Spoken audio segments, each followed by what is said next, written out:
Kannappa movie review గురించి చెప్పాలంటే particular ఈ సినిమా గురించి మాట్లాడుకోవాలంటే కొంచెం ఆలోచించే మాట్లాడుకోవాలి. కొంచెం అని ఎందుకంటున్నానంటే అంతకుమించి ఎక్కువ చెప్పలేం భయ్య సినిమా గురించి. ఈ సినిమాలో చాలామంది సీనియర్ యాక్టర్స్ని పెట్టాడు కదా, సో పెద్ద పెద్ద యాక్టర్స్ అలా గట్టిగా ప్లాన్ చేశాడు అనుకున్నాము. కాలీవుడ్ నుంచి బాలీవుడ్ నుంచి మొత్తం అందరినీ దింపేశాడు సీనియర్ యాక్టర్స్ని అందరినీ.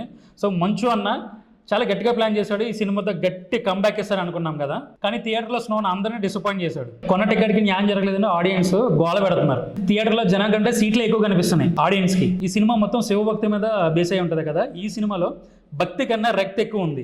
అండ్ ఈ సినిమా హిందువులకి అవమానకరంగా అసభ్యకరంగా ఉందనేసి చాలా మంది నెటిజన్లు వ్యతిరేకంగా ఉన్నారు ఈ సినిమా మీద. స్నో అన్న ప్రెస్ మీట్ల మీద పెట్టిన ఇంట్రెస్ట్ స్టోరీ మీద పెట్టుండడం అయితే అట్లీస్ట్ సినిమా హిట్ కాకపోయినా ఆడియన్స్ ఆదరించేవాళ్ళు. ఇందులో విష్ణు కండలతో పాటు యాక్టింగ్ కూడా కొంచెం పెంచుండడం అయితే కొంచెం బాగుండేది, సినిమా కొంచెం ప్లస్ పాయింట్ అయ్యేది.